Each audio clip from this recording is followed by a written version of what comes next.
Bem, vamos deixar bem claro aqui. O atual governo ele é ditatorial, tá? Deixar bem claro. Todos os projetos políticos, sociais, econômicos que vêm do governo é para criar uma ditadura. Não tenho nenhum engano com relação a isso. Então, apoiar meio projeto deles é apoiar a formação de uma ditadura. Por isso que eu sou muito rigoroso quando você vê algum deputado, algum governador se posicionar, mas isso aqui parece que é bom. Isso aqui...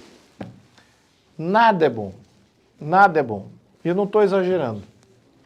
Tá? Quem diz que não pensa assim é porque não sabe qual é o plano. Que acha que é tudo teoria de conspiração. E acha que vamos ter uma segunda vez, uma segunda chance. Não vamos ter uma segunda chance. Eles estão construindo uma arquitetura de Estado e de política econômica, política partidária, política social, que amarra eles para muito além de 2026. Muito além. E não há por que eles estarem gastando emendas parlamentares, comprando os meus colegas,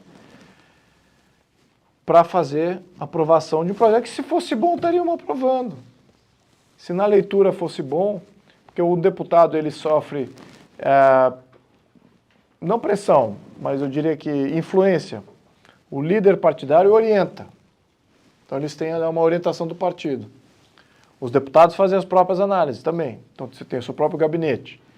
Tem associações comerciais e confederações nacionais de comércio, serviço, finanças, indústria, que também dão uma série de inputs.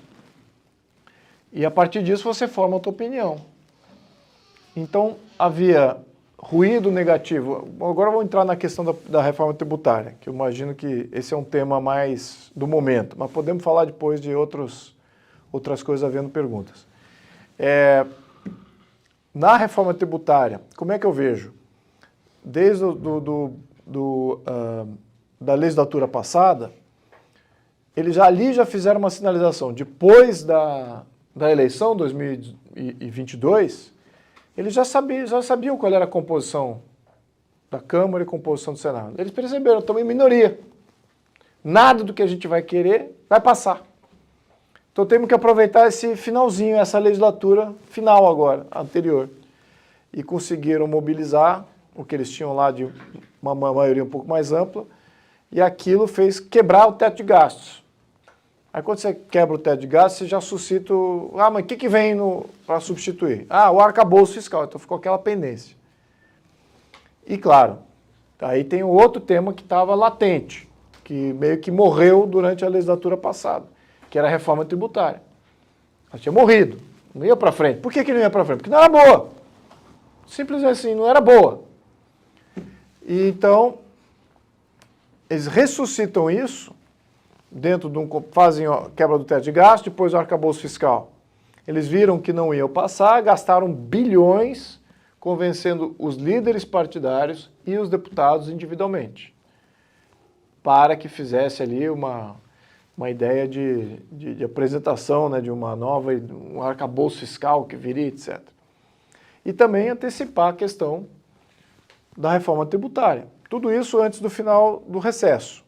Lembrando que quando foi feita a reforma previdenciária, também foi nos primeiros 6 meses. Se deixasse passar o recesso, mais tempo e tal, com o tempo, todos os planos totalitários do partido, PT, desaparecem, caem por terra. No afogadilho, no atropelo, na compra, na corrupção, eles passam.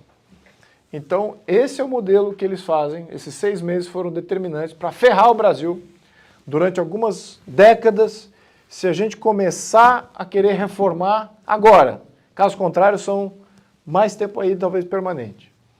Então, o modelo tributário, uma vez mudando, que foi aprovado agora, uma série de questões vão vir à tona. E não vai vir imediato, mas vai ficar muito óbvio com a medida de passar do tempo. A primeira delas é quem é que manda? Quem é que manda? É o prefeito que manda, é o governador que manda ou é o presidente que manda? Na reforma tributária que eles estão passando, é o presidente que manda. Então, manda em você aqui em São Paulo, no teu bairro. Não está diferente hoje? Perdão? É diferente hoje? É mais autônomo hoje. Vai piorar muito mais. Se hoje já é um problema, vai ficar muito pior. Então, a centralização de arrecadação que existe hoje, ela é parcial. Você tem ainda 2 grandes impostos que não fazem parte da arrecadação federal, que é o ICMS e o ISS, e o IPTU. Né? São os 3 grandes que estão fora. O que eles fazem com isso? Eles botam tudo para uma arrecadação central, numa autarquia central. Eu diria que é o maior problema que foi discutido pelos governadores. E que os governadores tranquilamente falam, não tem problema nenhum. Sem lerem o texto. Mas não eram 2 IVAs? Um estadual e um federal? Mas quem é que arrecada? O estadual. E quem é que vai arrecadar? Para que arrecadar centralmente? Para que arrecadar o IVA central? Vamos lembrar, Europa. Olha a Europa, tem 27 países na Europa, certo? Quem é que faz a arrecadação da França? Quem é que faz a arrecadação da Alemanha? Quem é que faz a arrecadação da Itália? Existe algum ponto de coleta e arrecadação central na Europa? Não. Como é que se financia a União Europeia? Por repasse. Não tem uma arrecadação central da União Europeia. É repasse de cada estado, repasse. E você fala assim, mas e conversação entre Itália e França e Alemanha, como é que fica? Normas. Estabelece norma, um acordo entre um país e outro, pacificou o problema. Para que ter uma arrecadação centralizada do imposto que é local? Alguém tem a resposta? Alguém tem a resposta? Sabe por quê? Tecnicamente, sabe por quê? Tecnicamente não tem razão nenhuma. Porque todos os estados já cobram muito bem. Todos os estados já têm sistema de cobrança de ICMS, de ICS, de IPTU, de PVA, de TCMD, de TBI, DARFs, ad nauseum. Não é necessário uma arrecadação central para nada do que é estadual e que é municipal. Para nada. Se fosse uma necessidade, já deveria. Como já havia no passado. Mas aí os estados se maturaram, desenvolveram os sistemas, agora os estados têm autonomia de cobrança. Só que estamos revertendo tudo isso. Vai tudo agora ser coletado por uma agência central. E qual é o regimento dessa agência? Quem é que vai compor essa agência? Como é nos Estados Unidos? Totalmente descentralizado. Os Estados Unidos é totalmente descentralizado. Então não tem nenhuma... Não tem IVA lá. Né? Eles são mais inteligentes do que a média. Lá quem manda é o povo americano. E o povo americano não aceita IVA. Por que ele não aceita IVA? Por que o... Não, tem uma dinâmica pior do que centralização. Por que o povo americano não aceita nem a discussão de fazer o IVA? Tem vários tentam, já estão tentando há décadas. Vamos falar do IVA e tal, porque é o imposto mais moderno do mundo, todo mundo está usando, é o mais eficiente. Por que o americano não quer e nem vai implementar o IVA nunca se a Constituição norte-americana prevalecer? Por quê? Porque é caro, encarece os produtos. Só. Então é só fazer continha. O IVA vai encarecer o produto? Vai. Então não quero. Pronto. Quem é que manda? Manda o povo. Aí o Estado fala assim, mas vai melhorar a eficiência de coleta, mas vai melhorar a eficiência de conversa entre o Estado e as empresas, esse diálogo, essas ineficiências da burocracia. Espera aí, então quer dizer que para consertar uma ineficiência da burocracia eu vou ter que pagar mais? O americano faz isso porque ele é uma sociedade organizada, não é? Ele tem uma sociedade organizada que sabe estar fazendo conta, se mobiliza por questões tributárias. O brasileiro não se mobiliza por questões tributárias.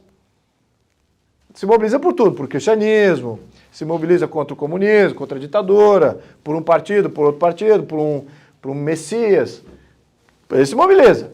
Agora, por questões tributárias, que rouba dele mensalmente, e todo o patrimônio dele potencialmente, nessas transferências aí, ele não se mobiliza. É impressionante. Nós precisamos elevar o nível de mobilização nacional. Não podemos deixar o Estado roubar o que ele quer, faz ali um projeto de lei, não tem debate nenhum, atropela, um governador analfabeto aprova o negócio. Não, dou apoio. E ainda liga para os deputados pedindo apoio de um texto que não conhecia. Por que que isso? A dinâmica do Brasil e do brasileiro, infelizmente, é idiosincrático do nosso modelo social e que tem reflexo no modelo político e vice-versa. Qual que alimenta qual, quem vem antes, a galinha ou o ovo, não sei. Eu sei que temos que romper com isso. Mas o brasileiro não gosta de fazer oposição. O brasileiro não gosta de conflito, não gosta de briga. Não gosta de briga, quer contemporizar, ele gosta de fazer composição. Então alguém vem com uma proposta espúria e fala assim, olha, esse aqui, eu quero esse aqui, hein? Aí você vai ver um monte de gente que, puxa, o cara quer aquele negócio lá, e agora? Vai ter que atender? Pô, vocês vão atender? Não, vamos ver se a gente melhora o negócio. Tem que rejeitar, nem deixa entrar na porta. Ó, sai fora, passa fora, bate o pé no chão, tem que sair que nem cachorro, com o rabo entre as pernas. Proposta espúria. Mas o brasileiro não sabe fazer isso. Não tem esse combate político que você vê em outras sociedades. E outras sociedades têm modelos políticos para fazer combate político. O nosso modelo político é de composição. Nosso modelo político é de centrão, de domínio de centrão. Qual é a maior parcela da opinião pública que está representada hoje no parlamento? É só fazer as contas. 118 deputados à direita, oposição. 136 deputados à esquerda, base, governo, esquerda, revolucionária, etc. Você soma um com o outro, vai dar aí 240 deputados. Espera aí, mas cadê os outros 250? Onde é que estão os outros 250 deputados? Centrão. Quem é que elegeu o Centrão? Levante a mão aqui, quem que elegeu PSD, PP, PMDB, PSDB? Muitos daqui também, muitos monarquistas elegeram o Centrão. Muitos segmentos da sociedade, muitos do agronegócio elegeram o Centrão. Muitos evangélicos elegeram o Centrão. Muitos da bancada da bala elegeram o Centrão. E depois vem reclamar que não tem direita. Esses segmentos são completamente... O partido, quando você vem com um acordo partidário lá, que vai receber milhões em emendas, foi negociado lá com o ministro tal, o deputado fica frágil. Ele fala assim, puxa vida, de um lado eu tenho aqui milhões em emenda parlamentar, do outro lado eu tenho o quê? Nada. Cadê o ruído da rua? Cadê a opinião pública? Cadê a cobrança? Não está lá, não está mobilizado. Quer saber? Tá fácil. Eu vou pegar aqui a emenda parlamentar e deixa de conversa e vou me compor com o governo. Então essa dinâmica é que tem prevalecido. Com todo respeito, você não acha que a população é intimidada pelos três poderes? Eu vou dar um exemplo aqui, para quem é empresário que deve saber o que é DIFAL. O que, perdão? DIFAL. DIFAL, não sei o foi que. um imposto criado pelo STF. Ah, sei. Pelo STF. O STF, em 2015, ele acordou um dia e falou, olha, o Estado não está arrecadando o que ele queria, ele tem que arrecadar um pouco mais, então, para a operação interestadual, tem uma diferença de imposto aqui que o Estado tem o direito de cobrar. Isso não passou pelo Legislativo. E o Legislativo não fez nada para parar isso também. Eu nem estou sabendo desse DIFAL aí. Você podia me informar mais. Você tem que uma vida para outro Estado, a prefeitura do local me liga me cobrando o DIFAL. Bom, então é o seguinte, o que passou foi um plano centralizador de cobrança e que supostamente é melhor do que existia antes, e de fato é melhor do que existia em 2019, quando foi proposta, a primeira proposta que não passou, que era a PEC 45 na íntegra, ela não tinha como passar essa PEC. Ela era muito pior, nem criava o dual, ela centralizava tudo mais ainda. Era um imposto único, centralizado, todos os 5 impostos, PIS, COFINS, IPI, ICMS, ISS centralizado. Não havia dualidade, os estados não poderiam mexer nas alíquotas, não haveria muitas alíquotas, eles queriam criar poucas alíquotas. Isso é um problemaço para a sobrevivência de empresas em diversos estados. Então essa proposta foi mutada para uma proposta totalmente nova que aconteceu a 1 hora da votação. A 1 hora e pouco da votação, 142 páginas de proposta foram apresentadas, com não só esse conjunto do dual, dessa dualidade centralizada, olha a coisa estranha. Geralmente quando você faz o dual, você faz uma parte que é o federal, cobrança federal. E a outra parte que é dual, cada estado cobra o seu. Mas agora eles fizeram um dual centralizado, em que o federal cobra tanto do federal como também dos estaduais. Para quê? Para mim é só para ter poder de barganha político. Só para isso. E os governadores que assinaram isso fizeram um ato de total irresponsabilidade. Entregar poder para Brasília de uma maneira assim. E São Paulo, que tradicionalmente sempre defendeu o paulista, o paulistano, o Estado como sendo o Estado único, talvez o Estado que tenha liderança da sociedade civil, entregou isso para o Poder Federal. Por isso que eu não estou em bons termos com essa decisão do governador atual. Não é nem paulista. Por isso talvez foge a ele essa consciência. Foge a ele essa percepção histórica. Nem os eleitores devem estar contentes. Ninguém deveria estar contente. Nenhum paulista, nenhum mineiro, nenhum carioca, nenhum do Rio Grande do Sul desse poderia estar feliz com a entrega do Rio Grande do Sul, então, um estado mais voltado à secessão do que o Rio Grande do Sul, agora está completamente federalizado. Vai perder completamente a autonomia. Então tem esse grande aspecto. Aí você tem outros aspectos que são também ruins. Por quê? Supostamente a proposta vinha para simplificar. Mas ela, primeiro, o IVA não é simples. O IVA não é simples.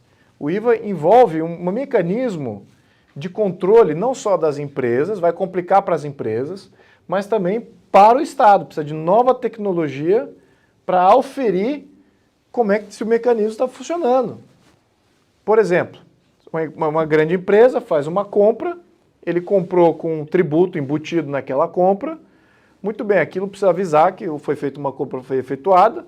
No minuto que ele beneficia aquele produto e revende com o lucro, ele tem que determinar da onde veio aquele produto, quanto que ele pagou de imposto na entrada, quanto que é devido de crédito para ele. Então tem todo um mecanismo aí de cálculo e de monitoramento. Cadê isso aí? Existe? Existe? Não existe, isso é uma burocracia nova, é uma nova tecnologia. Então você está lidando aqui com um modelo complexo, totalmente novo, que não existe. Para substituir um modelo de fato ruim, não é nem um modelo, né, um conjunto de amálgama de questões tributárias, mas com uma burocracia extremamente sofisticada de cobrança, que existe e funciona. Aí como é que você vai substituir um pelo outro? Um que está no estado da arte da cobrança, descentralizado e com as normas, os regimentos, a burocracia que... E agora vai ter uma nova burocracia sem norma, sem regimento, você não sabe como é que vai compor, e vai ter poder de fazer lei. Esse aqui é um grande disparate. Você está dando a uma autarquia federativa que vai concentrar todos esses impostos o poder de fazer lei. Então, tudo que a gente define como lei, de repente essa autarquia está propondo algo diverso. Então, tudo isso que a gente está discutindo, não, mas eu estou como agronegócio, que também apoiou, contra o que eu acho que deveria ter feito. O agro, ele ia sofrer muito, mas na interpretação deles, eu acho que ainda sofre. Eu acho que vai sofrer muito mais. Eu concordo com você, eu acho que ainda sofre, só que na interpretação deles, houve contemplações dentro do texto de desoneração de alguns segmentos, de algumas coisas, que eles falam, ok, nós não vamos sofrer tanto assim.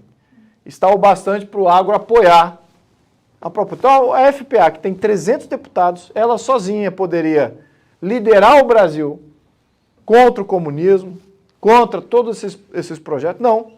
Resolveu, pulverizar o voto e liberou o agro para apoiar o negócio. E aí 200 deputados... Nenhum deputado leu a PEC. Claro que não leu. Então é por isso, eles estão indo mais por essas pressões de acordo. Então ninguém está lendo o texto. Estou indo por pressões de acordo. Aí você fala assim, poxa vida, e onde está a contrapartida disso? Os que leram o texto, os que fizeram, não só deputados, mas também tiveram vários segmentos da sociedade, várias entidades qualificadas. Eles leram, ou mesmo já tinham uma posição firmada. Por que não vai escutar eles? E está escutando os partidos e está escutando o governo? E a mídia paga, a mídia chapa branca. Por que eles estão fazendo isso? Então, Essa que é a porque essa parte, essa outra parte, o ruído é muito baixo. Se tivesse um grande alarde, como foi feito no PL da censura, aí sim, a sociedade se mobilizou, mudou voto, eu vi mudar voto. Eu me lembro discutindo o PL da censura, depois eu volto do tema tributário. Teve a urgência.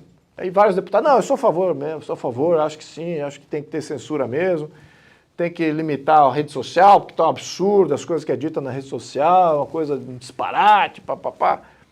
Muito bem. Aí o que aconteceu? Aí caiu a ficha, teve tempo, a sociedade teve tempo para ver o que estava sendo votado, o que poderia ser votado, reagiu muito forte. Esses mesmos deputados, no momento seguinte, na semana seguinte, estava lá junto conosco, levantando a bandeira, liberdade de expressão, de jeito nenhum, censura não, mas assim, noite por dia. Por quê? O que aconteceu nesse inteirinho?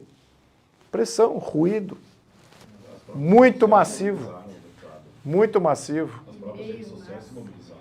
Isso ajudou muito. Exato, para a reforma tributária não tanto. Não foi tão alto assim. Não tivemos tempo. Não teve tempo. Será que a ficha vai cair ainda um dia? Então, Vai ter uma repulsa?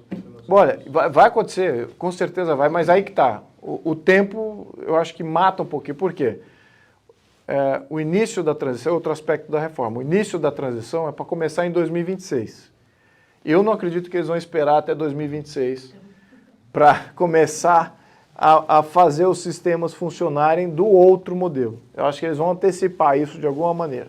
Se é que já não tem alguma coisa que eles já podem antecipar. Isso eu tenho quase certeza que... Perdão? Se ele cair antes, esse problema cair antes. Bom, aí isso é uma... Aí você está rezando muito forte e estão escutando suas preces. E as minhas também. Mas a gente tem que planejar naquilo que a gente sabe agora. Então, o que eu estou vendo, como é 2026 o início da transição, então até os governadores falam assim, poxa vida, pode estourar o Brasil. Essa bomba não vai ser comigo, vai ser em 2026. Então, por isso também. Isso foi outra cartinha que foi usada ali no convencimento dos governadores. Bom, então essa proposta tem esses aspectos aí. Estou mencionando aqui aspectos da proposta e vou atender as perguntas aí conforme vocês vão fazendo. Então, aí tem um outro aspecto que eu acho que é totalmente subversivo. Supostamente a proposta mata o IPI, consolida o IPI, deixa de existir o IPI, que é um imposto que é afetado somente em produto industrializado, imposto sobre produto industrializado. Ele foi integrado, né? Pois é, ele é integrado no IBS. Bom, e aí o que acontece? Eles criaram um negócio que chama-se imposto seletivo.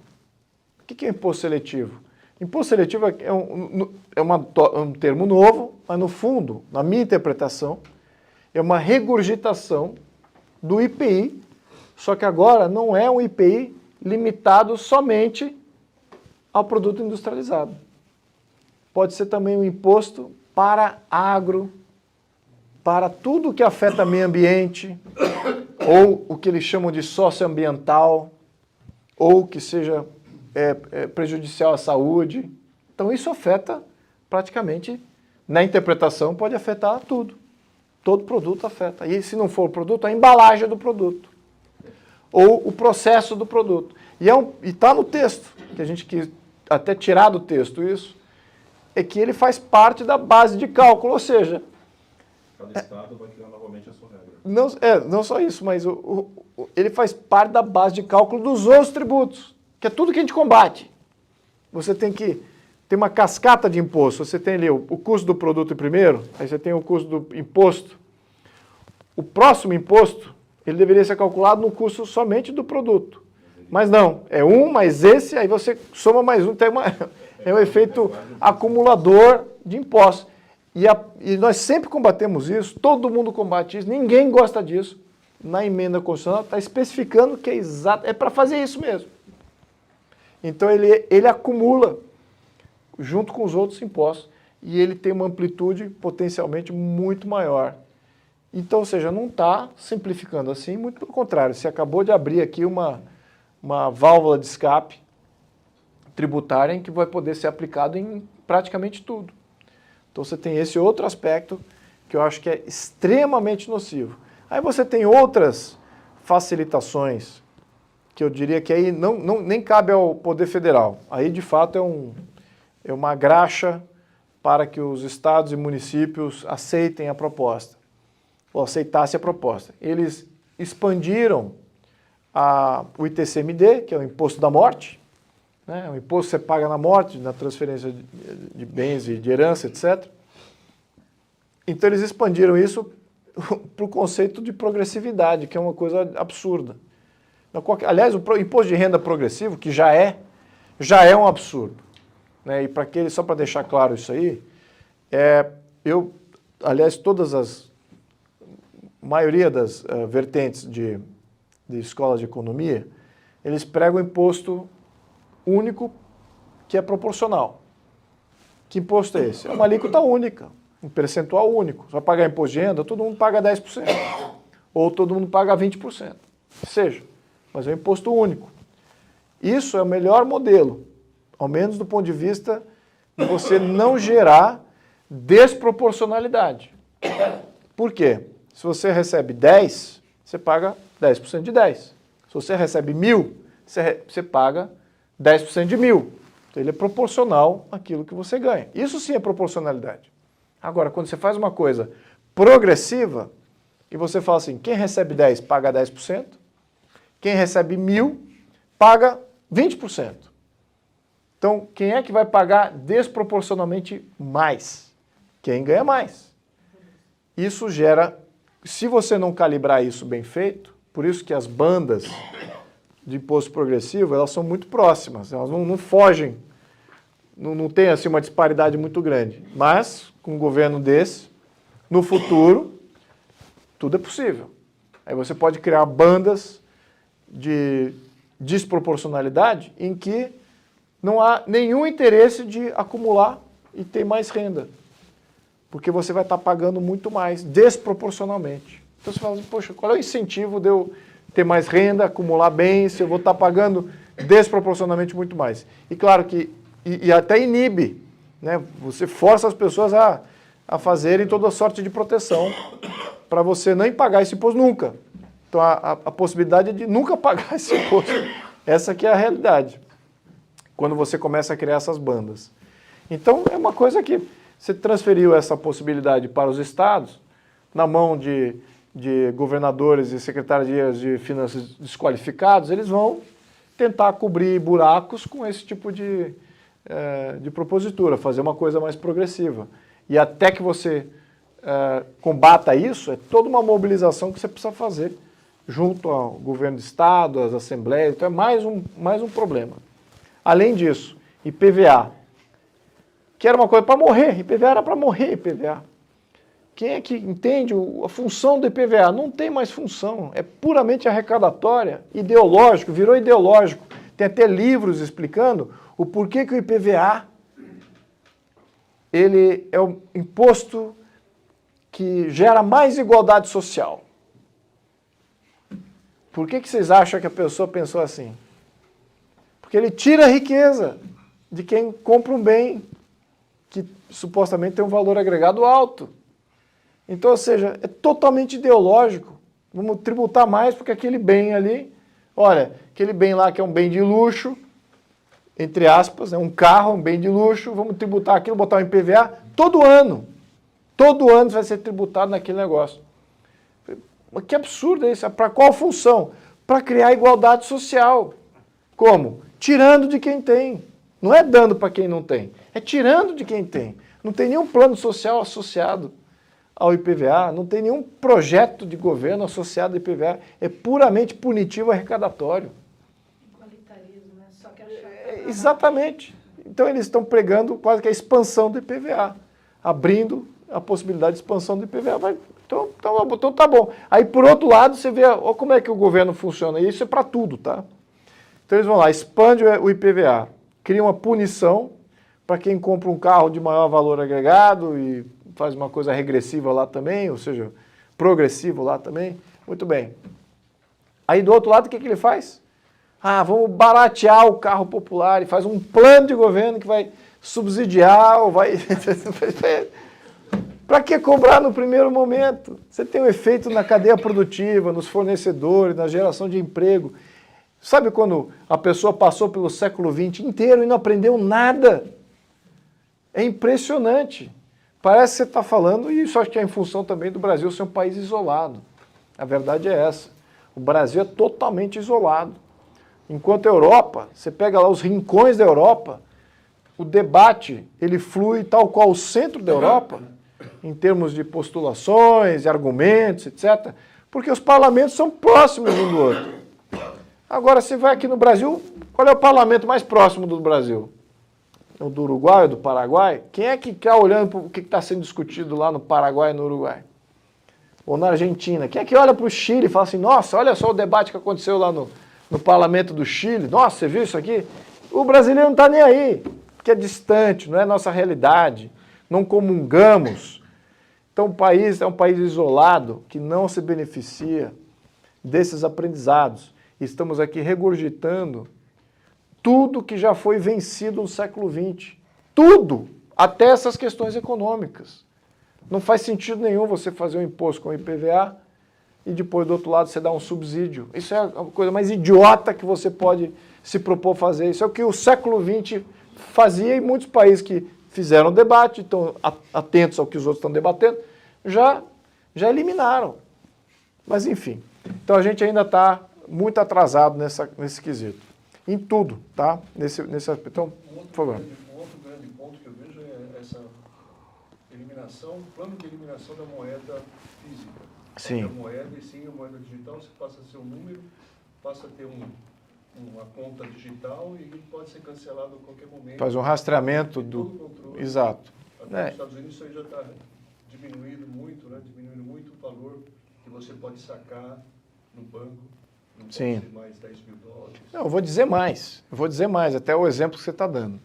E eu não quero aqui dar a ideia, porque eu tenho certeza que a esquerdalha aqui que vai escutar vai querer replicar essa ideia. Mas eu vou falar aqui para o benefício de todos. Na Califórnia, onde já tive conta lá, já estudei lá, abri empresa lá e tal. Agora, recentemente, em 2020, eu tenho sempre uma conta de viagem lá que eu tinha, pouco dinheiro, só para pagar custo de viagem, pouca coisa. Aí fui ver a conta, não tinha mais nada na conta. Tinha lá, acho que $1.000, $2.000. Quando eu fui ver, não tinha mais os $1.000, $2.000. Falei, por quê? Como assim não tem mais os $2.000? Não, foi para o Estado. Falei assim, como assim? É porque não teve movimentação em 6 meses e passou uma lei que se você não movimenta a sua conta bancária em 6 meses, o Estado pode confiscar.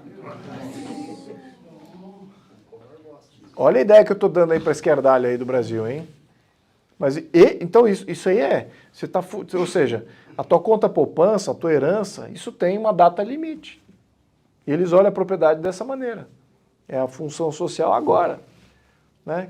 E eles é que estabelecem o que é função social, o que é prazo, o que é razoável de tempo. Então, aqui na Califórnia ela destoa bastante dos outros estados. Mas é recente isso, é recente, porque quando eu estava lá, eu montei em 2010, 2012. Em 10 anos, você tem aí um governador, puf, mudou tudo. Então assim, esse aspecto eleitoral e o poder local que existe no contexto americano, ele dá uma falsa sensação de que lá é mais seguro que aqui. Mas tá uma eleição de você perder tudo. E tá aí combatendo pela tua propriedade e ter guerra ideológica nas escolas. É uma eleição disso. Então eles estão sempre ali. E é uma das outras razões que eles estão sempre ativos. O americano tem que estar sempre ativo, porque a Constituição ela dá essa autonomia para os estados. E se você não se mobiliza, acabou. E vice-versa. Vice-versa. Vou dar aqui agora você perguntou, falando dos Estados Unidos, olha como é que a gente sai fora, mas é bom a gente dar essa luz. Nos Estados Unidos, cresceu uma burocracia que nunca era para ter crescido, nunca era para ter existido constitucionalmente. Então lá você tem FBI, Forças Armadas, NSA, TSA, ATF, são todas diferentes forças de segurança, CIA, Isso não é constitucional. Mas existe. Até tem Freddie Mac, Fannie Mae, ou seja, são fundos de pensão. NSA eu falei desse. Então, fora outras estruturas que foram criadas federais, por lei, por arranjo e tal. Tudo isso, incluso as Forças Armadas norte-americanas, tudo isso, se um presidente eleito subir e por decreto, ele pode terminar com tudo isso. Vai sofrer. E é exatamente o que está acontecendo. E é exatamente o que está acontecendo. Se de um lado a população tem que ficar alerta do que o Estado faz contra a população, esse Estado temporário, que não é constitucionalizado, ele fica também alerta de quem é que vai ser o próximo presidente. Porque senão eles estão a uma canetada de desaparecer. E aí o que o Biden está até erradicando algumas dessas agências agora. Está fazendo sumir. Algumas que ele não conseguiu aparelhar, outras ele está, por decreto, some. Então, esse estamento burocrático lá também é ativo, balizando ali as opções, né? Como é que o jogo é jogado. Estou só dando esse insight. E o resultado de 24 nos Estados Unidos pode afetar o Brasil para 2026? Pode, mas isso é outro aspecto. Os Estados Unidos, ele não tem nenhuma política para a América Latina. Zero. Então, o que pode cair uma bomba atômica aqui, narcotráfico toma conta do Brasil, corrupção, nacionalizar todos os ativos brasileiros. Os Estados Unidos não tem uma política para a América Latina. Não está nem aí com a evolução ou involução da região. E o que tinha de... Qual eram as preocupações que existiam antes que não tem mais? A primeira, lá atrás, era a questão de alinhamento ideológico, né? E acesso à matéria-prima. Então, é você ter um Estado relativamente livre, com os seus minérios, seu agronegócio, tudo ter invadido. Estou falando lá atrás, estou falando nos anos 60, 70, né? 50, 60, 70. Então, isso tinha essa preocupação. Se o Brasil se fechar na cadeia de valor global, isso é um problema. Isso gera um problema. Eles não têm mais essa preocupação. Tá? O Brasil pode se fechar. Vai gerar um efeito? Vai. Mas eles têm uma visão mais interiorana até de explorar os seus minérios. Lembrando, os Estados Unidos é competidor do Brasil em absolutamente tudo. A gente não é complementar em absolutamente nada dos Estados Unidos. Talvez é um pouco mais barato em algumas coisas, mas fora isso, os Estados Unidos tem tudo. Tem indústria, tem minério, tem agronegócio, tem serviços, tem tecnologia, é a economia mais rica do mundo hoje, né, e bem dinâmica. E o Brasil é rival. O Brasil não é rival da China na questão do agro, é rival na questão industrial. Não é rival na questão tecnológica. Então tem uma série de simbioses aí mais com a Ásia do que com os Estados Unidos. Mas enfim, então os Estados Unidos ele não está preocupado com essa questão ideológica mais. Né? Acabou essa preocupação, esse alinhamento, né? Fazer parte da cadeia de globalizado. Muito bem. A questão bélica, isso chamava atenção antes. Se botar uma bomba atômica no Brasil, o Brasil virar uma potência atômica, isso preocupa. Isso pode gerar algum efeito. Estamos próximo disso, com esses militares, garantido que não. Os militares eles vão ajudar a fazer o que talvez o governador aqui de São Paulo fez com São Paulo, vai entregar. Né? Os militares vão entregar isso para a esquerda. E a esquerda vai desmilitarizar tudo. Como já vimos agora, eles estão acabando com a escola cívica militar, do ponto de vista de suporte federal. Isso, o orçamento agora vai estar comprimido.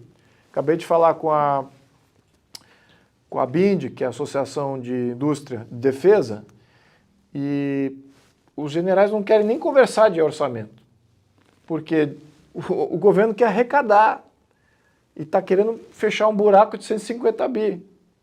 Qual é o orçamento das Forças Armadas? 170 bi. E o que eles fazem com isso? Então os caras ali, poxa, se eu ficar reclamando demais aqui, eles vão tirar do meu. que é exatamente o que eles querem fazer. Então, estão de olho ali. Eles não têm estratégia nenhuma, há mais de décadas. Os generais brasileiros fizeram um excelente trabalho de dizer que o Brasil não tem inimigo nenhum. Não, vamos aqui fazer uma força auxiliar as forças do Estado Social. Então você vê assim, a propaganda do Exército, é o Exército lá ajudando na Amazônia, as tribos indígenas aqui na questão medicinal. Então, pô, mas não tem um Ministério da Saúde? Eu não tenho 200 bi que vai para a saúde? Então incorpora essa força aí dentro do orçamento da saúde. Não preciso do Exército fazendo auxílio de saúde para indígena. Fronteiras abertas. Então, assim, a mesma coisa nos outros. Estou dando aqui um exemplo. Tá? Aquele braço forte mão amiga. Eu só vejo a mão amiga. Então, eles se transformaram numa força auxiliar dos outros serviços públicos. E não como uma força que, de fato, defende uma estratégia de defesa nacional, com uma proposta de influência hegemônica. Não nomeia inimigo, eles falam, não temos inimigos nenhum. Aí você fala, poxa, como assim? Narcotráfico não é inimigo? Violação de fronteira por narcotráfico, contrabando de gente, isso não é inimigo? Não, isso é questão de segurança interna. Como? Como que é questão de segurança? Os Estados Unidos invadem país para pegar traficante. E o Brasil aqui, violado diariamente, não tem uma política de segurança nacional que envolva decretar que o narcotráfico é inimigo. Como é que não tem isso? Bom, enfim, então esses são os nossos militares. Então, dependendo deles, eu acho que a gente vai ficar muito mais indefeso como país, com menos orçamento.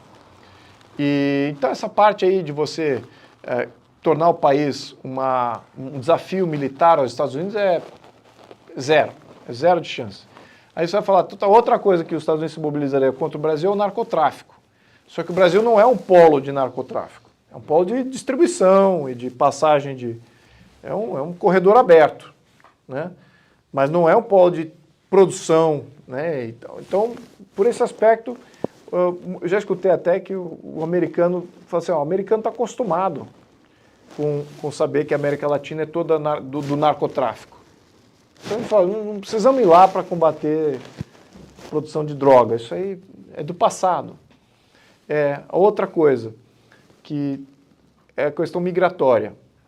O Brasil não é o grande fornecedor do problema social da imigração dos Estados Unidos. É mais a América Central e o México, que tem fronteira ali com os Estados Unidos. Então, qual é a política para o Brasil? Não tem mais. Não tem mais zero de interesse. E isso, de certa maneira, é libertador. Porque isso significa o quê? A gente depende da gente mesmo. Nós é que temos que fazer qualquer mudança, nós somos os donos do nosso destino. Qualquer coisa que viria dos Estados Unidos seria em função de uma política do interesse deles qualquer. E para mim isso aí não entra na minha... Eu seria um resistor, como brasileiro. Independente de se está fazendo bem ou não, eu não gostaria de ver os Estados Unidos agindo no Brasil, por qualquer que seja a razão da política interna deles. Eu gostaria de ver o brasileiro se mobilizando, sim, por questões próprias nossas e defendendo o que é nosso. Isso sim que é o caminho. Esse é o caminho mais difícil, mas é o caminho certo. Bom, então pontuei muita coisa aqui. Pergunta. Pergunta, duas questões. A primeira, tributos e serviços. 70% da nossa economia vem dos serviços prestados. Geralmente o advogado hoje é 6%, Uber é 1%, não sei. Imagina que isso tudo vai ser 20% ou 25%, não sei quanto que eles vão, né? O 27. O 27. O 27,5. Como que todo mundo vai ter que pagar essa conta? Como fica isso? E outra pergunta que eu queria falar. São 27, nesse Conselho Federativo, 27 representantes. Nós no Sul aqui somos 7.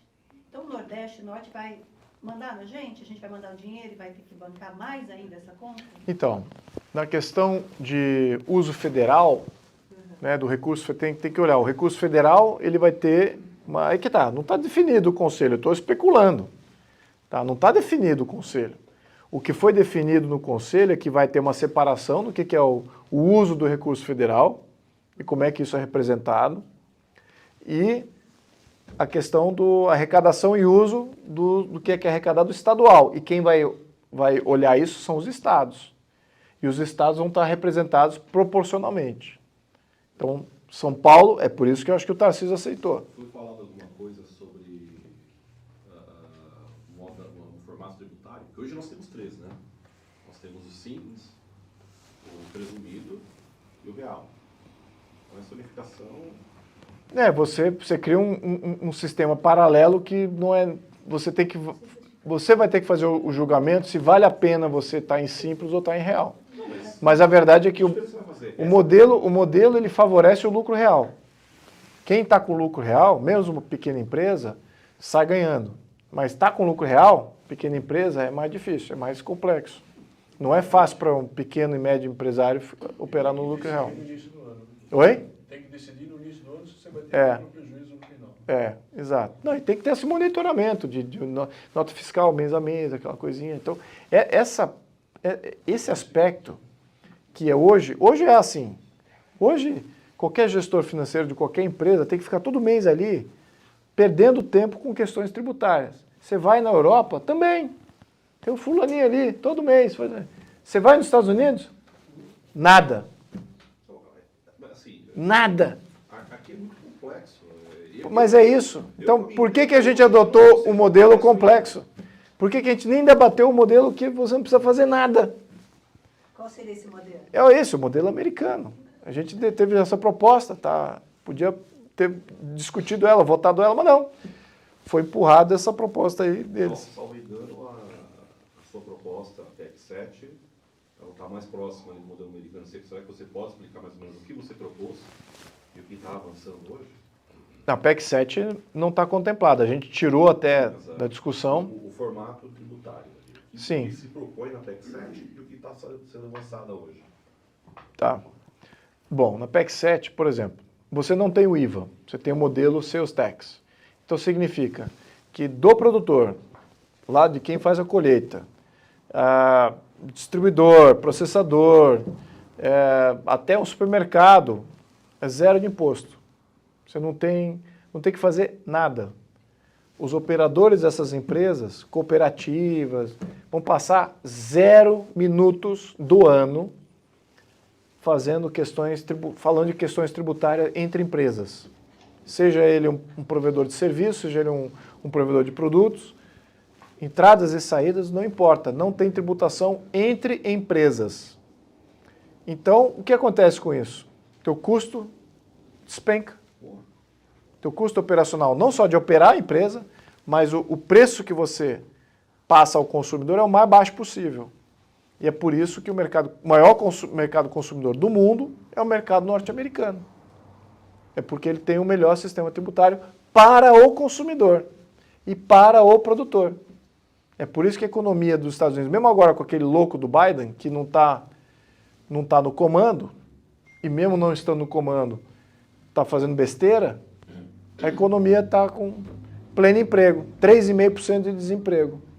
Porque é dinâmico. É dinâmico. É muita renda discricionária na mão da população. E aí eles olham os outros países e falam assim, puxa, eu não vou investir no outro país, sabe por quê? Porque no outro país não tem direito à propriedade como aqui. Então eu vou investir aqui. Então eles compram propriedade lá, desenvolvem lá, faz tudo lá. Mantém a poupança interna. Então tem toda uma dinâmica. As coisas vão se casando. O sistema tributário livre, direito à propriedade, liberdade de ação. Por que não investir? É uma besteira não investir lá. É o lugar mais barato para você iniciar um negócio, para você atingir a rentabilidade e para você massificar qualquer ideia, qualquer produto. Então, isso aqui é os Estados Unidos. Então, por isso tem muita gente entrando, muita gente dinâmica. Então, o que a PEC 7 faz? Ela tributa só na ponta, deixa livre todo o canal produtivo. Qualquer serviço não é tributado, advogado, contador, serviço de entrega, de transporte, tudo que vai ser desonerado, porque são serviços que atendem a outras empresas.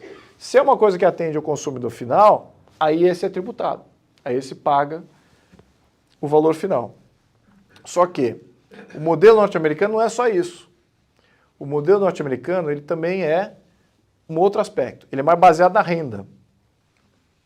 Então, os estados e os municípios têm liberdade para também tributar na renda. E não é muito. E não é muito a mais. Então, você tem o imposto de renda federal, aí você tem o imposto de renda estadual e municipal. Alguns estados não têm o imposto de renda estadual. Alguns estados têm. E os que têm não é tão alto assim, 1 ou 2%. Só a Califórnia que saiu fora do padrão, né? Mais 13%. Então está totalmente fora aí. Os outros estados estão com uma alíquota suplementar no estado. Mas por que isso é importante? Sem isso aí, eu não consigo baixar o imposto de consumo. Então você não consegue baixar essa ideia de, vamos fazer o imposto de consumo que não seja regressivo. Não existe. Não existe imposto de consumo que não seja regressivo. O que é isso?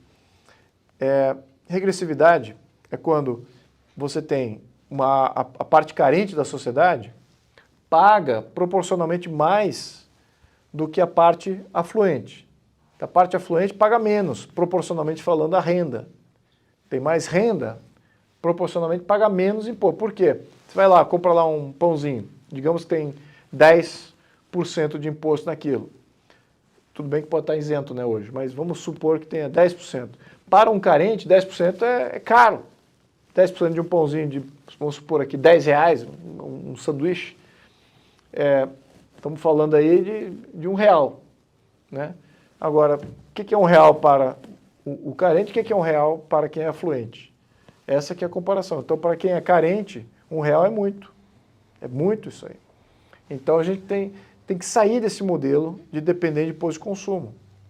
E é isso que é o nosso problema. Nós estamos dependendo do imposto de consumo. E o IVA vai aumentar ainda mais a dependência do imposto de consumo. Então, todos esses que estão propondo o IVA falam assim, o IVA não é regressivo. Ele é mais regressivo ainda.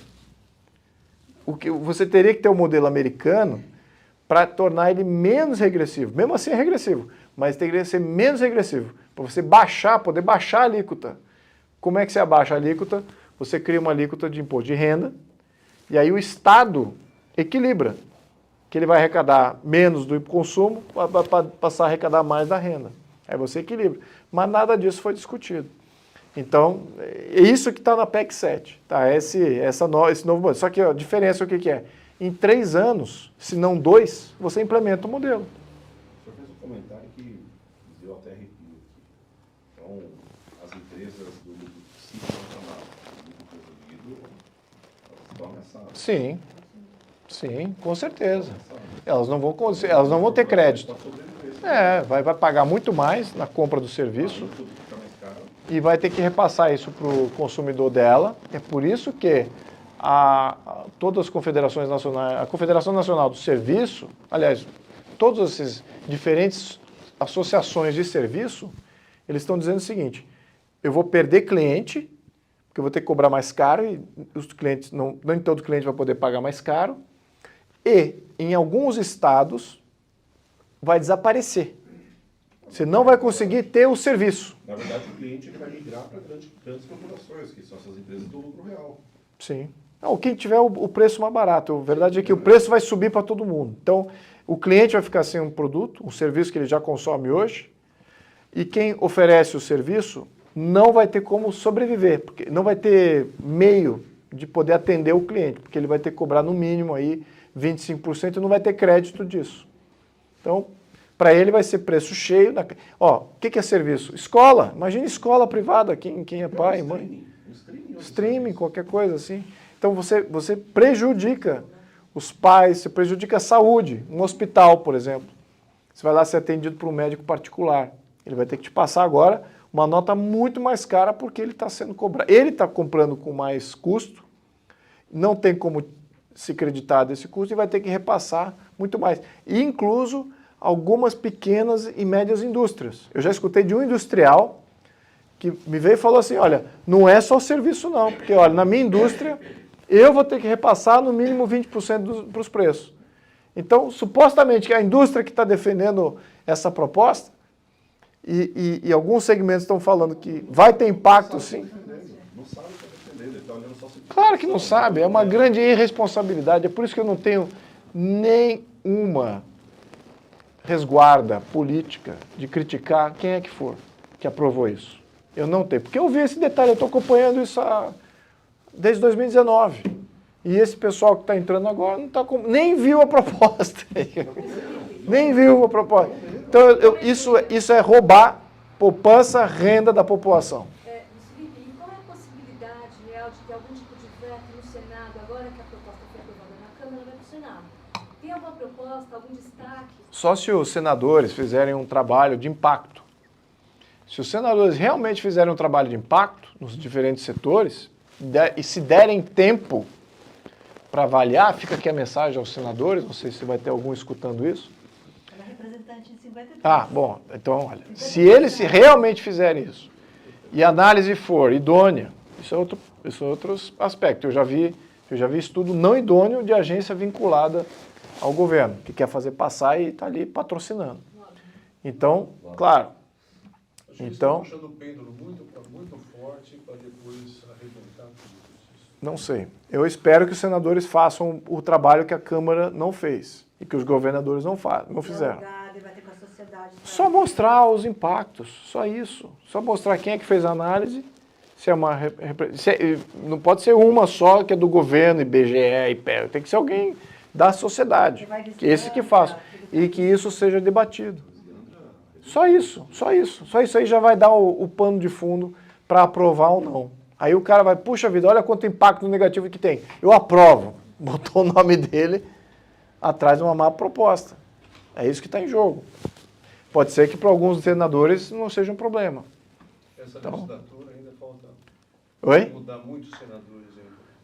Olha, eu não sei se é legislatura. Eu tô ainda perguntando se é o problema das lideranças políticas que o brasileiro recorrentemente elege. Sinceramente, eu fico olhando e falo assim, puxa vida, como é que passa a eleição, vem uma eleição e entra corrupto de primeiro mandato. Entra corrupto de primeiro mandato. Incompetente, isso entra sempre.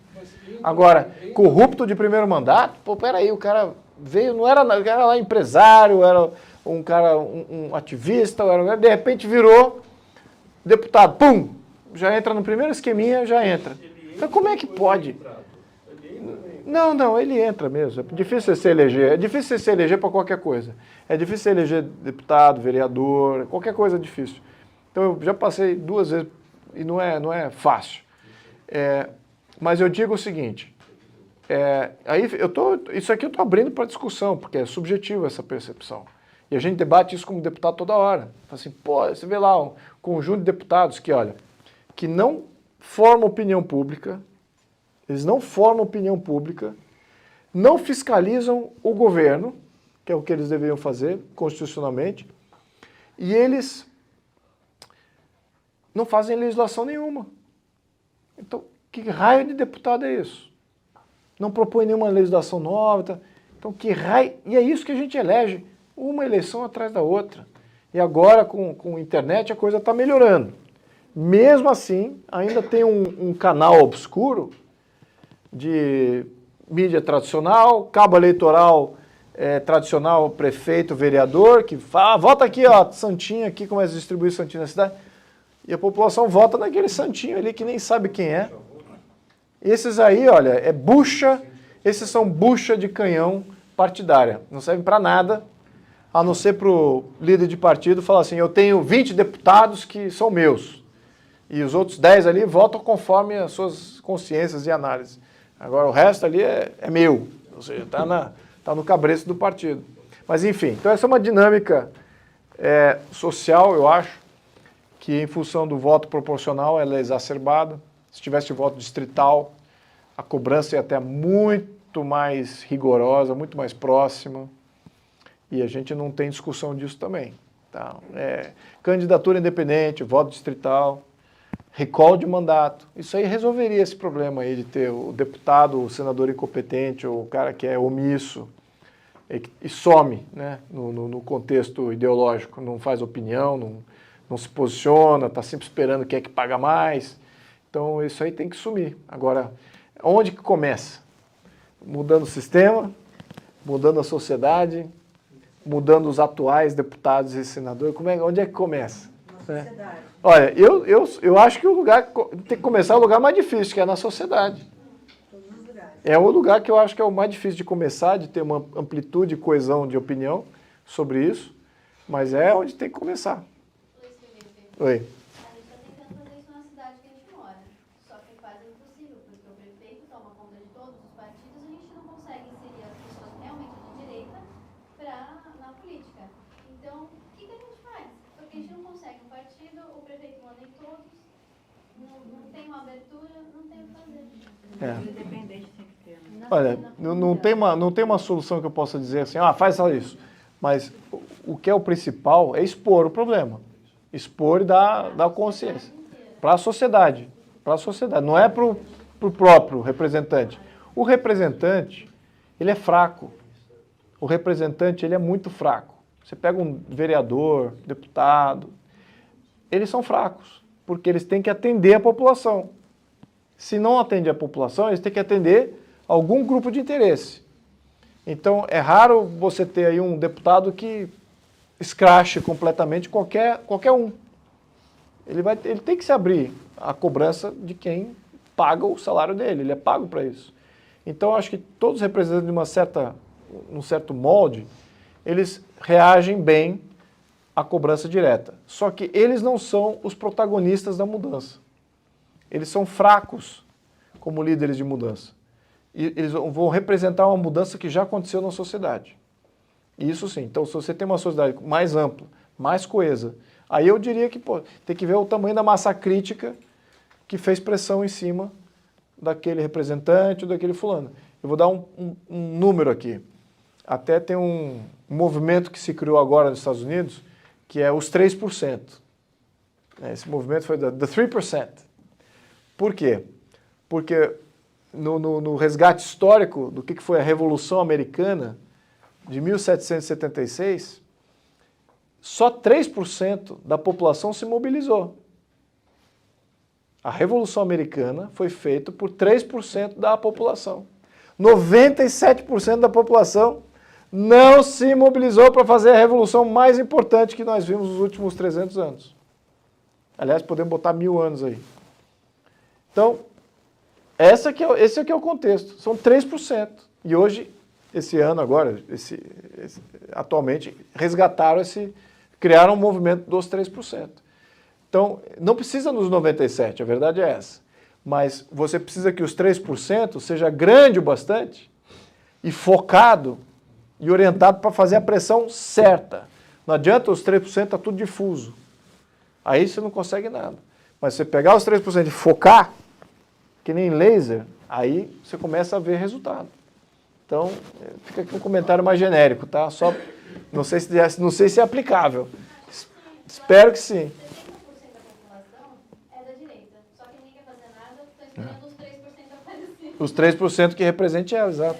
Então, a questão agora já passou ali pela Câmara, não tem o que fazer, pelo menos dos deputados. A Câmara não tem o que fazer. Não tem o que fazer. Não. Agora é focar no Senado. No Senado. Focar nos senadores. A reverberação, mesmo em rede social, em cima do Senado, eles vão ter, parece que eu estudei, ouvi falar, são 2 meses para estudar isso. Sim, sim. Então, Olha, existe aí uma chance do quê?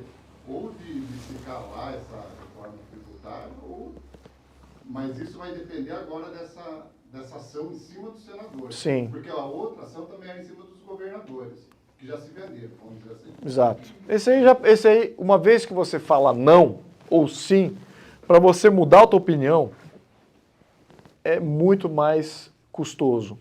É muito mais fácil você tentar influenciar quem não se posicionou ainda. O cara não falou para que veio. Então, vai lá e cerca ele e enche ele de opinião contrária ou favorável, depende de qual é o contexto aqui.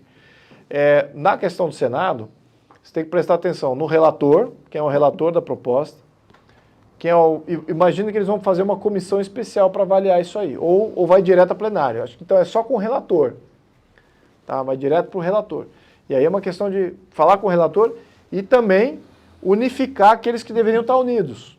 Porque muitos desses aí, que nem o PL. O PL tem o quê? 99 deputados, 20 foram para o lado do inimigo. porque não escutaram nada, não atenderam nada, a pressão sobre eles não era forte bastante, como era sobre os outros. Então, esses aí se perderam do rebanho.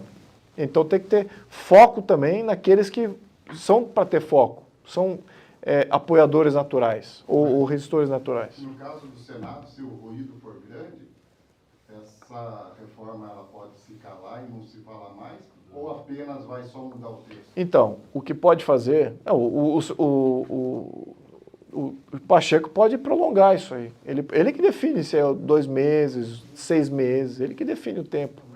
Claro que você tem aí uma questão regimental que você tem que atender, mas você pode muito bem solicitar para que haja uma extensão. Pode morrer no Senado. Tem muita coisa morre no Senado e nunca é votado. Quer uma coisa que morreu no Senado? Quer um detalhe que morreu no Senado? Quer uma bomba atômica para o agronegócio? Morreu no Senado. PL 2728, se não me engano, ou 2928, não me lembro. Ecocídio. Lembra desse crime do ecocídio? Ecocídio, passou na Câmara. O que é ecocídio? Ecocídio é você poder... Não, quer um crime de... Então, pois está aberto. Está aberta a interpretação. Está aberta a interpretação. Então, por exemplo, se você faz lá você tem um monte de folha morta aqui, você queima aqui a folha aqui na tua propriedade, sei lá, queimou, porque não tinha onde guardar e queimou. Aí a fumacinha atravessa a rua, vai lá do outro quarteirão e, por alguma razão, despeja em cima de uma pessoa lá e ele fala, eu estou ofendido por essa fumaça. Exijo danos morais de quem está gerando essa fumaça. O juiz pode confiscar a sua propriedade até que você pague os danos morais àquele que foi ofendido por isso. E aí quanto que vai ser isso? Pode ser, tá confiscado. Isso é controlado. Mas passou assim, com amplo aplauso da Câmara, isso foi em 2019, 2018. Claro que eu fiz a obstrução e tal. E olha a obstrução, eu fiz a obstrução e o Lira ainda falou, se você não tirar a obstrução desse projeto, a gente não vota a Previdência, hein? O que uma coisa tem a ver com a outra? Nada. Mas é assim que funciona o toma lá da cá desses mané. Jagunços.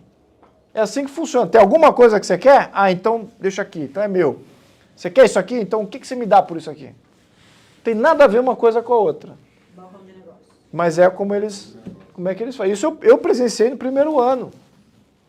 Então, como é que funciona? Ele foi eleito sem cobrança popular, ele é eleito por máquina, por emenda parlamentar, apoio de partido, apoio de prefeito, de vereador, não tem conexão nenhuma com o eleitorado dele. Tá nem aí se faz o toma lá da cá. Agora, eu tenho as minhas visões, mas, mesmo se eu não tivesse, eu tenho uma cobrança direta do meu eleitor, que não permite que eu me engaje nesse tipo de coisa. Então, é esse tipo de... Mais força para a internet, a verdade é essa. Mais força para a comunicação direta com o representante. Isso é fundamental. Meus parabéns, porque precisa ter estômago, viu? Eu nunca teria isso. Olha, vou dizer uma coisa. Todo político, a maioria dos políticos é narcisista. E uma pequena parcela não é sociopata. Eu espero fazer parte dessa pequena parcela, mas eu estou quase sendo sociopata. Estou quase ali. Continua com o meu apoio. Obrigado.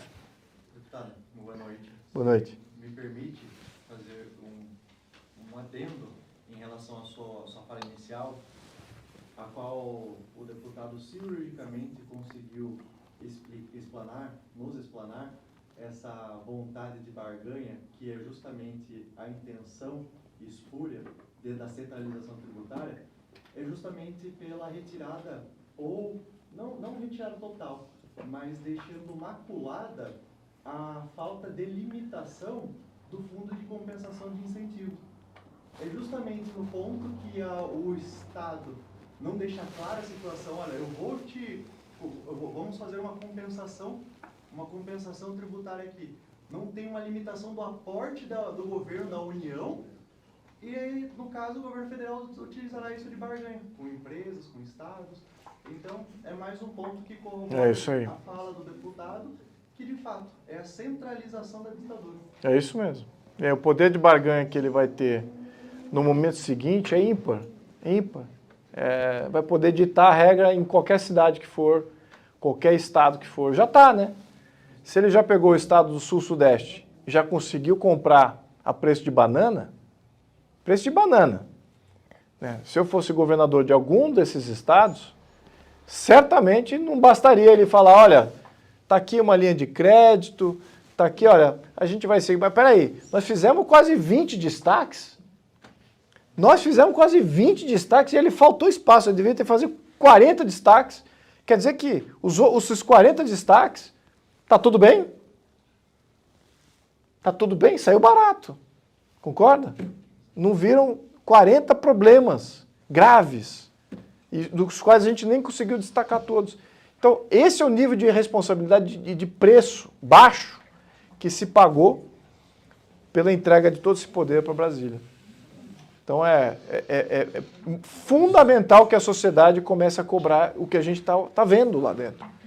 É fundamental. Claro, eu posso agir em discorrer como é que funciona e tal. E, certamente, se eu estivesse fora do sistema político, eu não estaria vendo também isso. Eu não estaria vendo aquela dinâmica interna, como é que está funcionando, de certo eu não estaria vendo. De fato, você tem que ter alguns que informam como é, até que uma maioria, uma massa crítica, não a maioria, mas uma massa crítica dos 3%, tem uma visão bem clara de como é que o jogo é jogado e aonde eles podem interferir diretamente no jogo. Obrigado. Sobre a questão da conscientização da sociedade, para isso que a gente tem que trabalhar massivamente nas associações, institutos de ensino, por exemplo. A grande maioria da população, ela é, desde o nascimento, trabalhada para ser CLT, para não ter a visão do empreendedor de crescimento para ficar refém de um governo. Então, por isso que, por exemplo, na nossa empresa, a gente quer montar um instituto de ensino. Por quê? Quando eu morei na favela, por exemplo, eu não tinha estrutura e não sabia, porque a gente consegue enxergar onde os olhos alcançam. Hoje não, hoje eu tenho referências muito mais altas. A gente mostrando e trabalhando massivamente na população, acho que com o decorrer do tempo a gente consegue melhorar essa situação. Sim, é isso mesmo. Olha, a gente acha que isso é uma coisa intrínseca nossa, que a gente é muito atrasado nisso. A verdade é que todo país tem esse problema. Todo país não conhece, a maioria da população não conhece como é que é governada. Maioria, vasta maioria. Você vai nos Estados Unidos, então, você esperaria, tá aqui e tal. Não, você não tem consciência nenhuma. Mas eles lá têm o oposto também, que são escolas preparatórias de elite, que estabelece política pública hiper sofisticada, que estabelece estudos governamentais e evoluções que são, de fato, de criação de uma elite pensadora de modelo de governo. E a mesma coisa acontece na Europa. Você tem uma vastidão da população, dos 500 milhões que moram na Europa. Se você pegar 1 milhão que conhece, de fato, os sistemas que os governam, já é muito. Então, é uma minoria mesmo. Então, quem está aqui é uma minoria. Quem está nos assistindo é uma minoria. Mas temos que trabalhar isso, sem ter a esperança, nem o objetivo de amplificar isso. Mas que tenhamos isso, que tenhamos ao menos isso. Os pensadores que de fato conhecem os modelos, os sistemas, os regimentos, que tenham as políticas, porque esse nome elite hoje é pejorativo, mas eu vou usar mais livremente aqui, porque a gente não tem elite. A gente não tem elite, deixar isso bem claro, tá? Eu conheci várias elites. O Brasil não tem elite. O Brasil, de tanto criminalizar a elite, pronto, não tem ninguém. Tem nada de elite. Tem o quê? Tratantes, que são comerciantes que se julgam, porque tem riqueza patrimonial, eu sou elite. Você não é elite. Você está, ao menos, vários desses são até muito mais desqualificados do que muita gente menos... menos privilegiada. Eu conheci isso sendo político, conheci isso fazendo campanha. Pessoas de diversas matizes vieram conversar comigo com muita consciência política. E você vai em clubes de tênis, clube de golfe, começa a falar de política, os caras não sabem nada.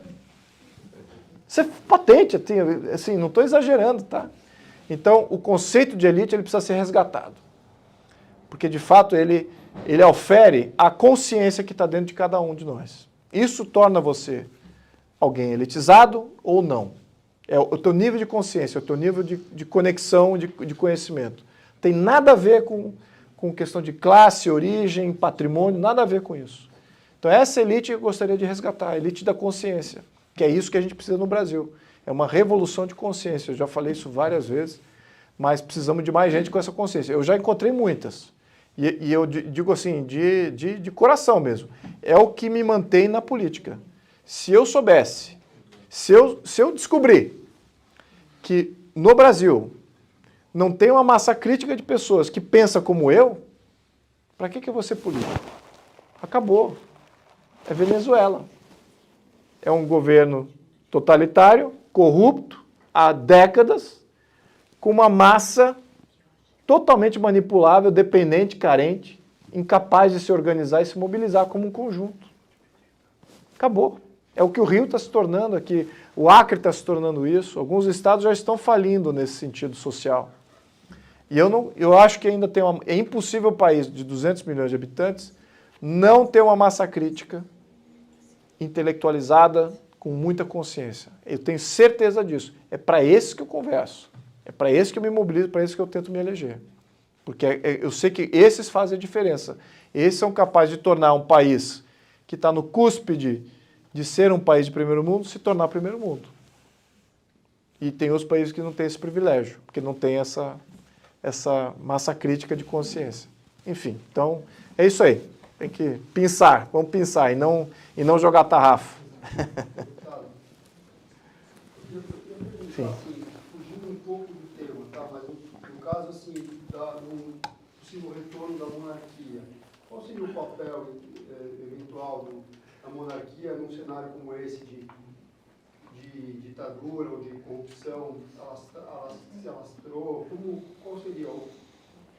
Eu acho primeiro, num contexto de corrupção e comunismo como está se criando, não há como a monarquia surgir. Está bem, é o antítese do que seria a monarquia, né? E muito porque os oligarcas que surgem da corrupção e do comunismo não vão permitir compartilhar poder. Não vão permitir. E eles não olham, não percebem o quão temporário é o poder deles. Essa que é a realidade. No contexto dos ciclos criado lá, a Vera que agora está expert em ciclos, né, Vera? Me ajudou a escrever um artigo dos ciclos, né? No contexto dos ciclos, quando ele começa com o ciclo de Platão, aí Políbio vem e melhora os ciclos. O que dizia o ciclo? Você começa com uma monarquia, quando ela se deteriora para a tirania, aí quem é que surge? A aristocracia surge. Mas a aristocracia sozinha também deteriora para uma oligarquia. A oligarquia também é efêmera, ela não dura para sempre. E quem é que vem para destituir a oligarquia do poder? Um poder legítimo, a democracia. Mas a democracia também não é permanente, ela não consegue se estabilizar. E se corrompe, vira facções, viram grupelhos de interesse, e vira oclocracia. E quem é que vem para resgatar o país da oclocracia? A monarquia. Então voltou o ciclo completo reverso. Isso é fatal de todos os países que entram num processo de ciclo. E o que todos os estudiosos falavam? A única maneira de você estabilizar, de você sair fora desse ciclo, é você ter uma Constituição. É a única maneira. Porque a Constituição fala assim, ó, é isso aqui. Como que se rege o governo, as diferentes forças que existem, os diferentes conjuntos e interesses, agora são comuns nessa Constituição. E o que essas oligarquias corruptas e comunistas mais odeiam é uma Constituição. Então, a monarquia constitucional, em que você baliza a função de cada um constitucionalmente, você estabiliza. E eles são contra tudo isso. Eles são a favor da eterna reinterpretação, da eterna revolução, do eterno movimento revolucionário, que é o mais importante. O objetivo nunca é o objetivo. A revolução é o objetivo. Então é sempre manter a coisa girando em caos, em instabilidade permanente, crises, mesmo estando com o poder solidificado, que é isso que mantém eles sempre voltando à tirania, entendeu? Eles criam o caos e voltam à tirania, porque eles é que são capazes de estabelecer ordem. Então, dentro desse contexto não há como. Por eles não virá. Por isso tem que ser pela população, né, mobilizada em função desse objetivo. Deputado, eu vejo na questão dos deputados de direita do PL. Existe ali uma base que falam extrema-direita dentro do PL, só que ao mesmo tempo o líder do PL, ele negocia, ele é centrão e ele negocia essa base junto com os outros. Como é que a gente fica? Não está na hora de ter realmente uma separação dessa direita aí? Porque você tem lá a base lá do PL, dos deputados de direita, que são idealistas, que têm essa ideia de fazer essa renovação, e ao mesmo tempo o líder do PL, ele negocia com os advogados, com os governadores, ele leiloa os deputados que estão ali de direita que querem fazer a diferença. Olha, não tenha dúvida que a direita sai perdendo neste período de transição. Não tenha dúvida. O ideal seria ter um partido já completamente desvinculado, sem esqueleto e passivo oculto, de um passado aí recente ou distante. O ideal seria isso, ter um partido novo que represente tudo isso, limpo, sem máculas. Bom, mas não temos. E claro que você tem o outro lado da história, que é o lado dele, né, que quer, não diria que capturar, mas ele quer ser o abrigo dessa direita que surge. Ele quer ser esse abrigo. Então ele faz o balanço. Ele faz esse balanço. Porque, por um lado, bem pragmático aqui, não é ideológico. Ele nenhum líder partidário que eu conheço, aliás, digo assim de passagem, que essa figura líder partidário é uma idiosincrasia nossa. Quem que é o líder partidário do Partido Republicano? Quem que é o presidente do Partido Democrata? Ou do Partido Conservador inglês? Ou francês? Ninguém sabe. Ele não é uma figura relevante no processo político. Mas no Brasil é. Nós temos aí essas figuras aí que criam opções, removem opções, acabam com carreiras políticas, criam carreiras políticas. Então, eu acho que isso aí, nós temos que entender que temos que reformar também o sistema partidário. Tá? Eu tenho até uma proposta para fazer essa reforma. Bom, isso dito, eu acho que o desafio dele, vindo da onde ele vem, com o passado que ele vem, é tentar equalizar a transição. Fazer, ok, temos uma nova vertente aqui que não existia, temos que representar isso e contemplar, dar abrigo a essa vertente ideológica, mas temos aqui uma vertente que tem mandato também, que é a parte centrão, que faz parte do partido, do DNA da organização do partido, que sempre esteve lá, e que agora foi desafiada com 100 deputados federais, com 17 deputados estaduais aqui em São Paulo, mais não sei quantos nos outros estados. Então, como é que você contemporiza isso? Eu acho que é uma transição que vai ter trocas, em que a direita vai sair perdendo em algumas dessas trocas. Eu acho que no balanço ainda é positivo, para ser sincero. No balanço ainda é positivo. É claro que do ponto de vista ideológico, a gente vai perder muito tempo nisso. Estamos perdendo tempo valioso, que a gente sabe que não tem, considerando que o inimigo está avançando a galope. E a gente ainda está travado nessa transição partidária ainda de uma representação capenga, né, partidária, assim, ainda não está 100%, né, o que a gente quer. Mas já é muito mais do que a gente tinha. Então a gente tem que olhar também por esse aspecto. Agora, estou com você na crítica. Hoje eu passei uma crítica assim para ele. E olha, isso aí atesta também o tipo de pessoa que é, né? Porque o cara tolera alguém falando contra, e se posicionando contrário, ou cutucando. Então... Porque o que a gente notou, quando o nosso governador Tarcísio tomou a decisão de sair e defender a reforma tributária, o povo foi em cima dele. Porque já tinha inciso com a questão religiosa, de distribuir o dinheiro lá, comprando a casa aqui, do lado do LGBT, aquelas coisas. E a crítica estava aumentando em cima do nosso líder. Só que, ao mesmo tempo, o Centrão foi lá... E abrigou ele. E abrigou ele. É isso aí. Então, quer dizer, estava evoluindo por uma crítica mais séria. Aí foi o Centrão lá, os nossos líderes, e abrigaram ele. Blindou ele de novo. É porque tem outra coisa em disputa aqui, que é bem pragmático, que é a questão das prefeituras.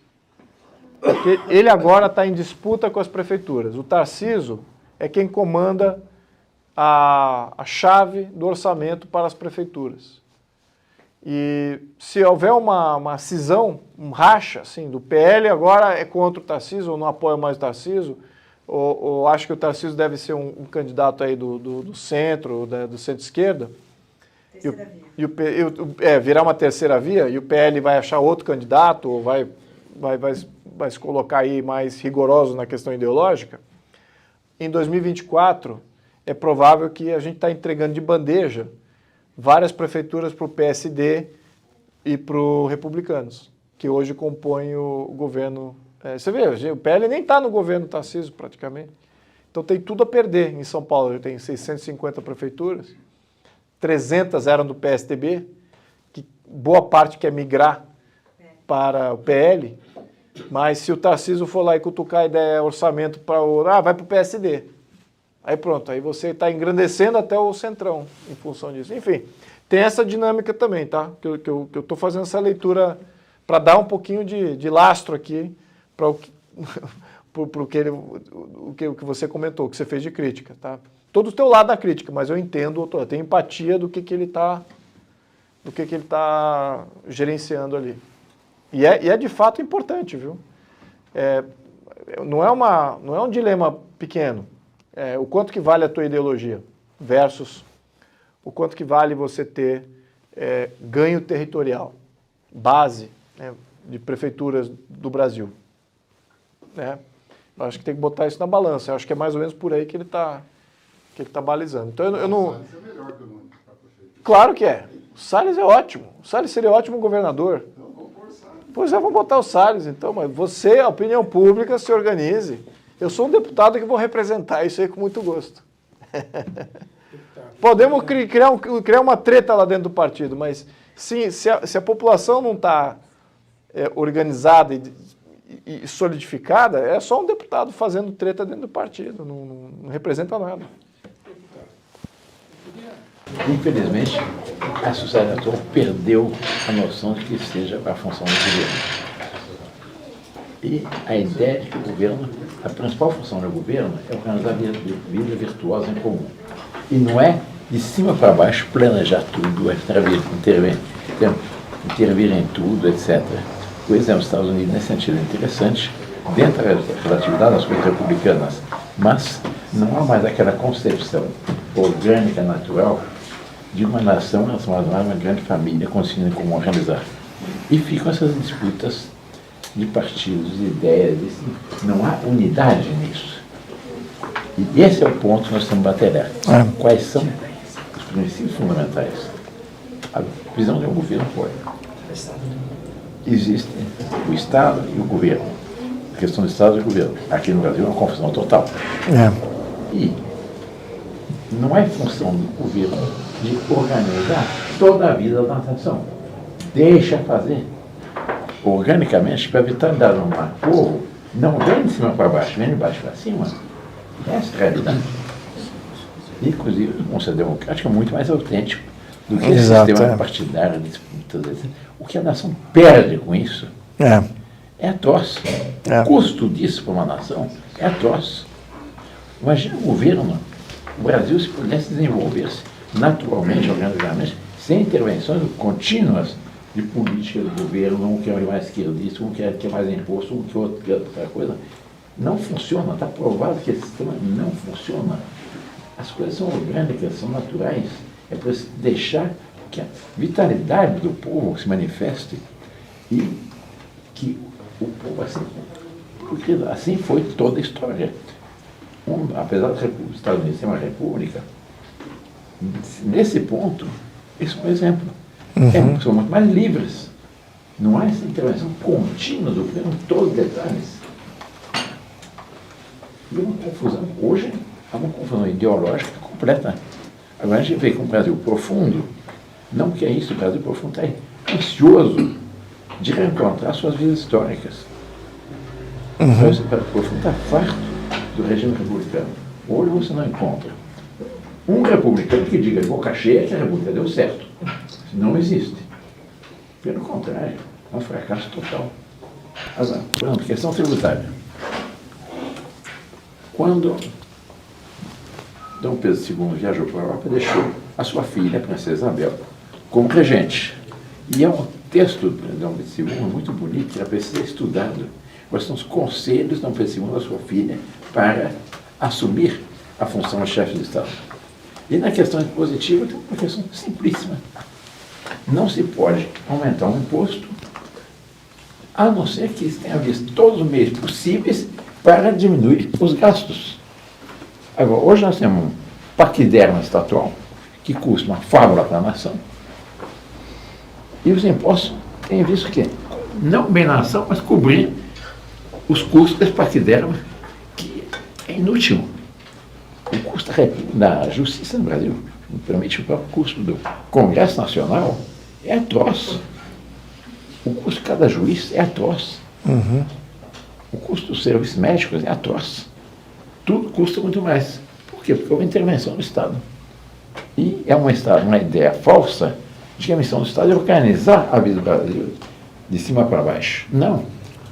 A nação autêntica, ele tem a sua vitalidade, ele sabe quais são os seus interesses, e nesse sentido nós estamos fundamentalmente a favor do municipalismo. O Brasil herdou de Portugal algo extraordinário, que é uma concepção municipalista, onde o povo tem muito mais influência no governo do município. Está diretamente ligado a ele. Mas no regime atual, o povo não está para nada, não tem influência nenhuma. Ele se sente um joguete e se sente explorado. Isso é que é preciso restaurar. Qual é a missão do Estado? É organizar a vida virtuosa em comum. E não é mais que isso. Não é você querendo organizar todos os detalhes da nação. Então, saúde, isso, aquilo, etc. Não. Deixa. Antigamente, no Brasil, havia Santas Casas de Misericórdia. Quem é um pouco mais idoso como eu, deve se lembrar de que, no Brasil, 75% da saúde pública era gratuita, não custava nada ao Estado, que era as Santas Casas de Misericórdia, a caridade cristã. Outro detalhe, não havia aposentadoria. Havia algo muito mais simples. A família. Os filhos sabiam que certamente passaram a ser pais dos seus pais. Assim sempre foi. Nossa família foi assim. Era a família. Respeitar essa ordem estabelecida. Essa ordem estabelecida por Deus na criação e que tem seus reflexos, etc. E que tudo automaticamente simplifica. E hoje tudo é complicado. Para qualquer coisa que tem que fazer, tem legislação, tem decreto, tem impostos, tem um inferno. Pelo contrário, antigamente era tudo mais simples. Por quê? Porque se respeitava essa boa ordem posta por Deus na criação. Tudo bem. Eu gosto muito de plantas.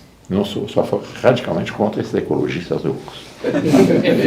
Gosto muito de plantas. O que um bom jardineiro faz? Ele cultiva essa planta, ele poda um pouquinho e deixa que a planta se desenvolva. Assim também a sociedade. A missão do chefe de Estado, qual a missão de um pai? É estimular, proteger e, quando necessário, corrigir, castigar, etc. Assim também, a nação, o chefe de Estado, a principal missão dele é estimular as forças vivas da nação e não querer enquadrar tudo em esquemas, em leis, regulamentos, etc. Isso não funciona, está provado. O caos atual é isso. Não há o respeito, essa naturalidade, essa organicidade de uma sociedade. E isso é que é preciso. E, pessoal, hoje nós estamos no caminho rápido de uma tirania. Uma tirania das mais brutais. Tudo controlado pelo Estado. E há um problema ideológico profundo que quer levar o Brasil para aquilo que não é só vocação histórica, que é o PT. E que eles vêm aparelhando há muito tempo, não é de agora. Houve uma reação do governo anterior, que foi, por um certo momento, o pessoal estava farto. Houve eleições, até a maioria de deputados foi eleito, inclusive meu que era sobrinho, mas foi cortado. Foi cortado de forças externas, internas, etc. Cortaram essa reação. Se tivesse continuado essa reação, aos poucos as coisas estavam se abertando. Bom, é isso que eu teria que comentar. Achei o debate extremamente interessante, levaram muitos problemas, mas, sobretudo, para mim, ficou claro o seguinte: não é missão do Estado querer fazer tudo isso. A missão do Estado é estimular a nação, as forças vivas da nação, deixar que as coisas caminhem por si. Nesse sentido, a monarquia é o regime mais anti-tirânico que há no mundo, porque é um regime fundamentalmente familiar. A nação é uma grande família com os em comum realizar. Agora, imagina uma família com partidos. A cada 4 anos, os filhos se reúnem para eleger quem vai ser o pai. Imagina uma empresa. A cada 4 anos, todos reúnem para eleger quem vai ser o futuro presidente, isso, aquilo, aquilo. Vota todo mundo. Vota o faxineiro, vota o engenheiro, vota o economista, vota todo mundo. Caos. Não funciona. Quer dizer, é para isso que é na real. O que tem no mundo, no Brasil e no mundo é essa visão utópica de o povo, pelo povo, etc, etc. Não. E não é nem pelo povo, é a exploração do povo e sem graduação. Nós pagamos impostos. Para quê? Para nada. Para manter um paquidermo estatal cada vez maior. E era exatamente, as pessoas têm clara essa noção. Uma nação, uma grande família consegue como realizar. E não pode ser uma briga partidária contínua entre as partidas, aqui e outras, etc. Já está na Sagrada Escritura, uma nação dividida perecerá. Toda nação dividida perecerá. E os partidos que está dividida. É uma parte que é isso, outra parte que é aquilo. Não funciona. Bom, é o que eu teria a dizer. Mas agradeço mais uma vez. Obrigado. Um debate muito interessante. Se levantaram aqui várias questões, mas o ponto fulcro central é a restauração da cristandade, a restauração da sociedade natural, orgânica, fruto dessa evolução orgânica de um povo.